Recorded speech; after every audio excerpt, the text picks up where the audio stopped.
chants and the singing of the people. Hear these words from Mark chapter 11, verse 1 through 11. As they approached Jerusalem and came to Bethphage and Bethany at the Mount of Olives, Jesus sent two of his disciples, saying to them, "Go to the village ahead of you, and just as you enter it, you will find a colt tied there, which no one has ever ridden. Untie it and bring it here. And if anyone asks you, 'Why are you doing this?' tell them, 'The Lord needs it and will send it back here shortly.'" They went and found a colt outside in the street, tied at the doorway. As they untied it, some people standing there asked, "What are you doing untying that colt?" And they answered as Jesus had told them to, and the people let them go. When they brought the colt to Jesus and threw their cloaks over it, he sat on it. Many people spread their cloaks on the road, while others spread branches they had cut in the fields. Those who went ahead and those who followed shouted, "Hosanna! Blessed is he who comes in the name of the Lord. Blessed is the coming kingdom of our father David. Hosanna in the highest." Jesus entered Jerusalem and went to the temple. He looked around at everything, but since it was already late, he went out to Bethany with the 12 disciples. God add his blessing to this word.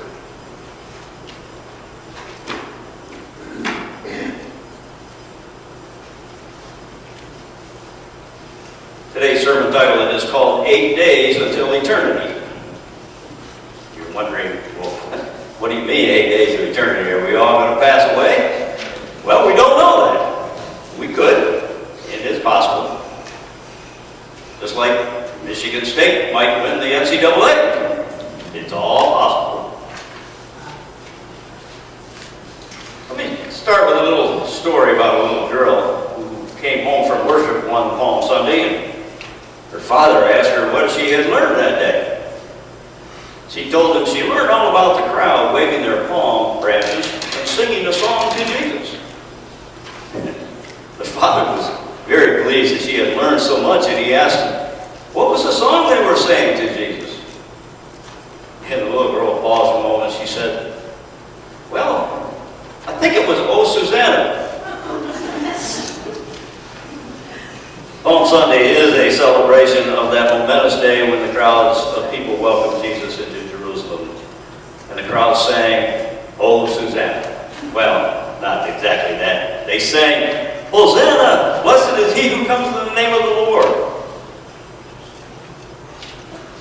They welcomed Jesus as their potential liberator from the oppression of the Roman Empire. They could not know that he came as their Savior from the ravages of sin and death. So even more importantly, Palm Sunday helps prepare us for Holy Week, the last week in Jesus' earthly ministry, culminating in his horrific crucifixion on Good Friday and his resurrection on Easter Sunday. You know, the recent meltdowns in the financial world and the banks reminded me of a story I heard once. And it's about a man who was standing in the line at a bank. And there was a commotion at the counter. And a woman was distressed, exclaiming, "Where will I put my money? I have all my money in this bank. And I have my mortgage here. What will happen to my mortgage?" It turned out that she had misunderstood a small sign sitting on the counter. The sign read, "We will be closed for Good Friday." I guess she wasn't familiar with the events of Holy Week because she thought that the bank was going to be closed for good on coming Friday. She read the sign, "We will be closed for good Friday." In today's financial environment, she might have reason to think that. One man who lost a lot of money in the Lehman Brothers collapse said it was the first time that a citizen had been held up by a bank. And another former stockbroker out of a job for the first time in his adult life said he was Merrill Lynched. And I guess we ought to take Jesus' teaching more seriously concerning the laying up of treasure here on earth in Matthew 6:19, but that's another sermon. Palm Sunday is the beginning of the most important 8 days in the Christian calendar. Christ is welcomed into Jerusalem, but the crowds begin to turn against him. He has his Last Supper with his disciples, which we will celebrate here right in the back this coming Thursday. The week ends with his body broken on the cross of Calvary and his disciples fleeing in disbelief, only to have the world turned upside down when he begins appearing to them in his new resurrected body. What a magnificent drama in these last 8 days. Can you imagine being there? No wonder millions of people over the ages have had their lives transformed by his power. I know mine was. A magnificent message is encapsulated in a very short period of time, 8 days. It is a message of salvation. John explained it like this in his prologue of his gospel. He came so that he came to that which was his own, but his own did not receive him. Yet to all who received him, to those who believed in his name, he gave the right to become children of God. 1 John 11 and 12.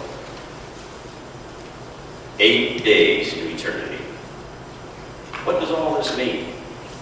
More importantly, what does it mean in the lives of people today? What does it mean for you and for me? Well, let me suggest 3 important themes that emerge from these 8 days. First of all, we see Christ's courage in the face of unbelievable cruelty. He knew it didn't matter how many palm branches they threw at his feet that Palm Sunday. The crowd would turn against him. His head was not turned by the hosannas or the garments which paved the way on the road. He knew what lay ahead for him. He had been sent for what purpose?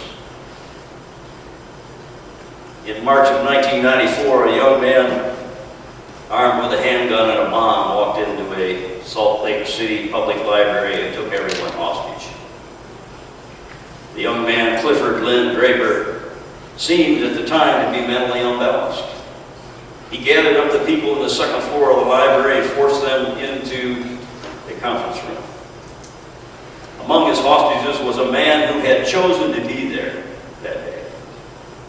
This man, Lloyd Prescott, happened to be a local policeman. Prescott had been on the first floor of the library when he heard the news that an armed man had taken the second floor hostage. So he sneaked up the stairs and mingled in with the hostages because they were being herded into this conference room.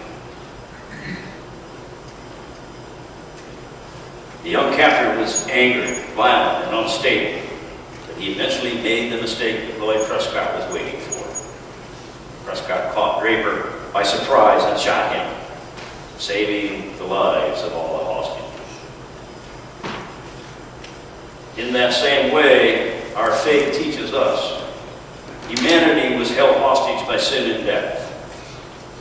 Christ was sent to infiltrate our world, if you will, in order to set it free.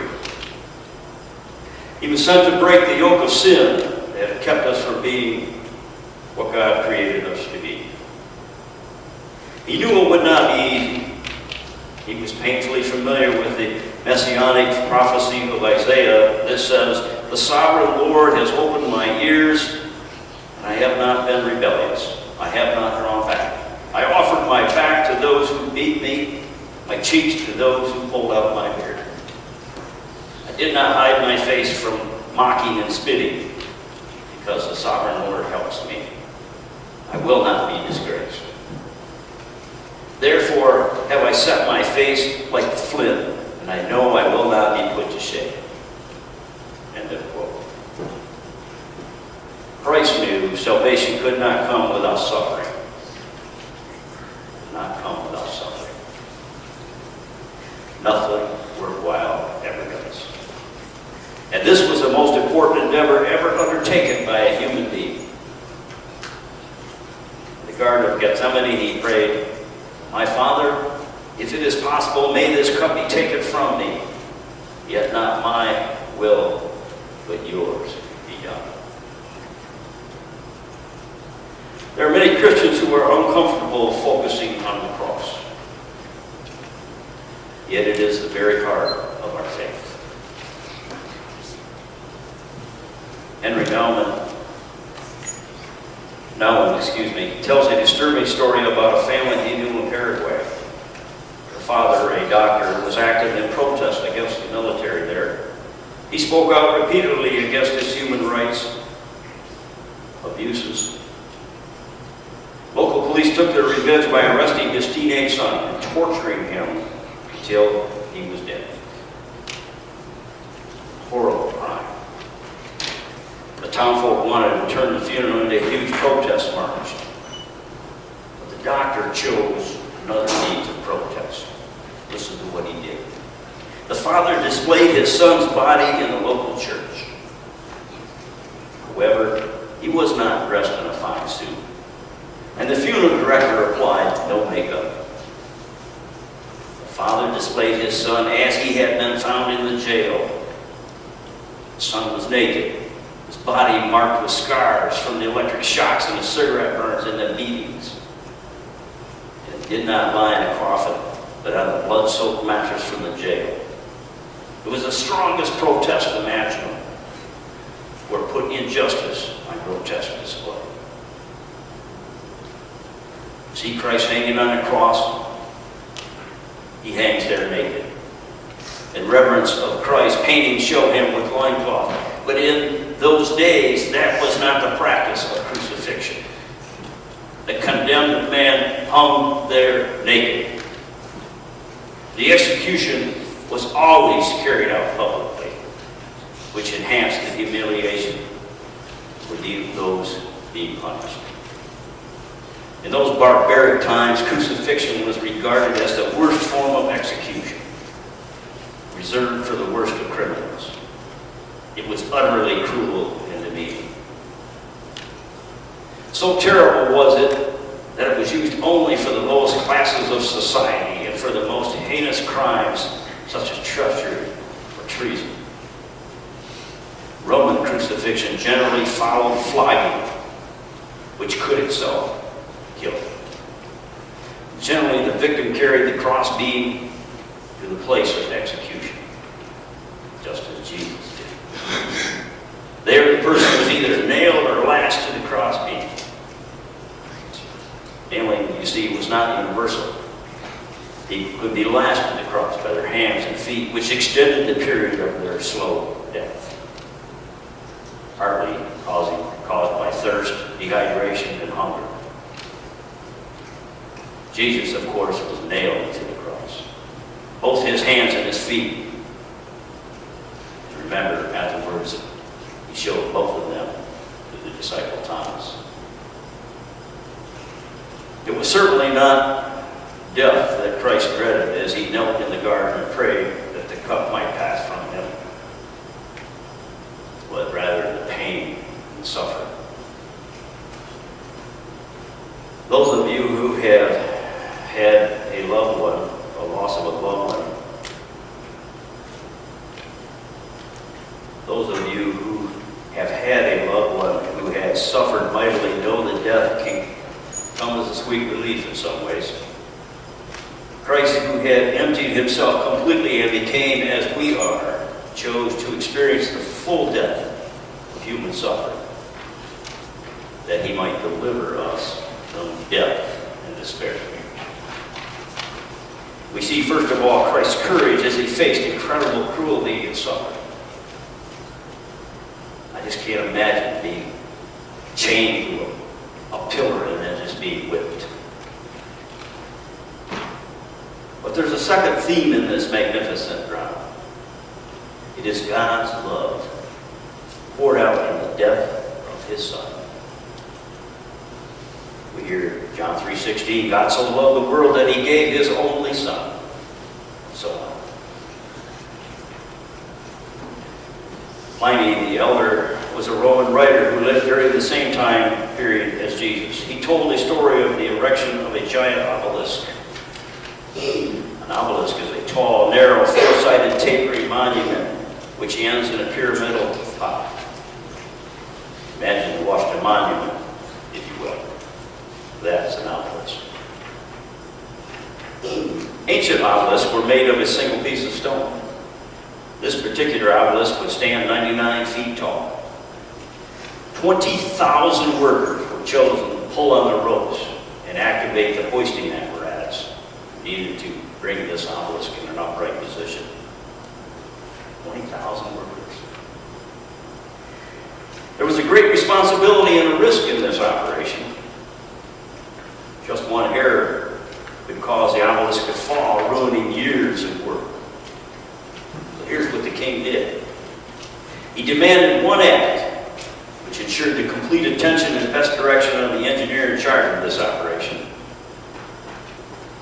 He ordered the engineer's own son to be strapped to the apex of the obelisk, thus ensuring that the engineer's heart, as well as his head, would be given to the task. Can you imagine? No room for error there. God watches as Christ hangs on the cross. God's heart breaks. It just breaks. The noted Jewish author Elie Wiesel says this is why he could never be a Christian. He could not believe that God would stand by while his own son was sacrificed in such a way. It's unimaginable. Unless you understand that it was necessary to show how much God cared for you and for me.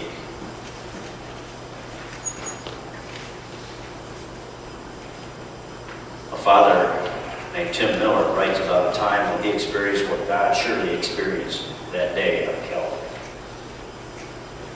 You see, Miller's 9-year-old daughter, Jennifer, was looking forward to their family vacation. She became ill. And the long-anticipated day at SeaWorld was replaced by an all-night series of CT scans, x-rays, and blood work at the hospital. As morning approached, the doctors told this exhausted little girl that she would need to have one more test, a spinal tap. The procedure would be painful, they said. The doctor then asked Tim Miller if he planned to stay in the room. He nodded, knowing he couldn't leave Jennifer, his only daughter, alone during this ordeal. So the doctors gently asked Jennifer to remove all her clothing. She looked at her father with childlike modesty, as if to ask if this was all right. Then they had her curl up into a tiny ball. Tim says he buried his face in hers and hugged her. When the needle went in, Jennifer cried. As the searing pain increased, she sobbingly repeated, "Daddy, Daddy, Daddy." Her voice became more earnest with each word. It was as if she were saying, "Oh, Daddy, please, can't you do something?" Tim's tears mingled with hers. His heart was broken, and he felt nauseated. Because he loved her. He was allowing her to go through the most agonizing experience of her life. And he could hardly stand. In the middle of that spinal tap, his thoughts went to the cross of Christ. What unspeakable pain both the Son and the Father went through, he says. And it's true. We see Christ's courage. We see the Father's amazing love poured out. And here's the most astounding thing of all. It was for all of us. We didn't deserve it, but Christ died for us. Some of the younger members in our congregation, and maybe some of the adults, undoubtedly are fans of Harry Potter. In case you haven't been, or in case you've been living on Mars the past several years, you don't know, Harry Potter is the adolescent star of a series of 7 fantasy novels by J.K. Rowling.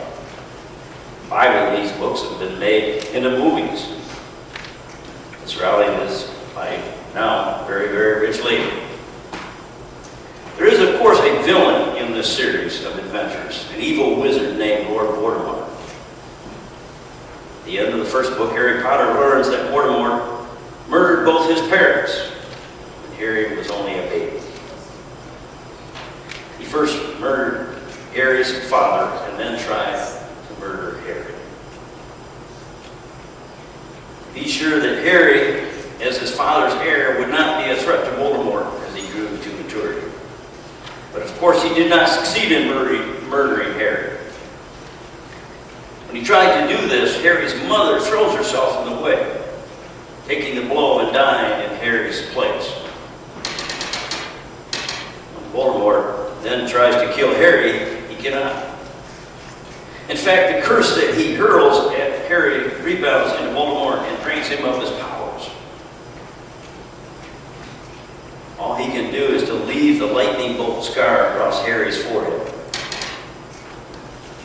Because of his mother's sacrificial love, Harry lives, and Voldemort's powers are greatly diminished. Throughout the Harry Potter novels, others immediately recognizing young Harry because of his scar. Throughout the series, Voldemort makes repeated attempts to capture and kill Harry Potter. And each time he fails. At last, Harry asked the wise headmaster of his school, Dumbledore, why Voldemort couldn't kill him. Listen to what he says. Your mother died to save you. If there's one thing Voldemort cannot understand, it is love. He didn't realize that love, as powerful as your mother's for you, leaves its own mark. You have been loved so deeply, even though the person who loved us is gone, will give us some protection forever. It is your very skin Voldemort could not touch you for this reason. It was agony to touch a person marked by something so good. End of quote. The reason Harry couldn't be killed was his mother's sacrificial love for him. The reason you and I can be victorious over sin and death is Christ's sacrificial love for us. That's the reason Palm Sunday is so important to us. That is the reason Holy Week is so important to us.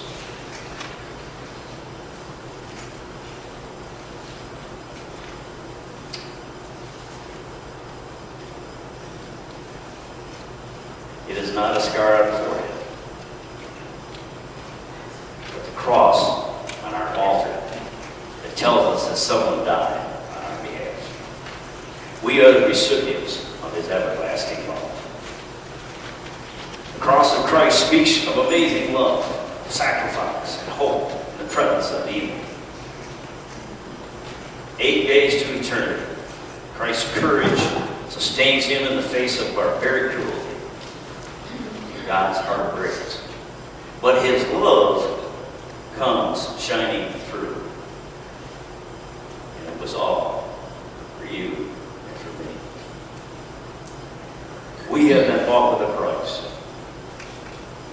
Hosanna, blessed is he who comes in the name of the Lord. Hosanna.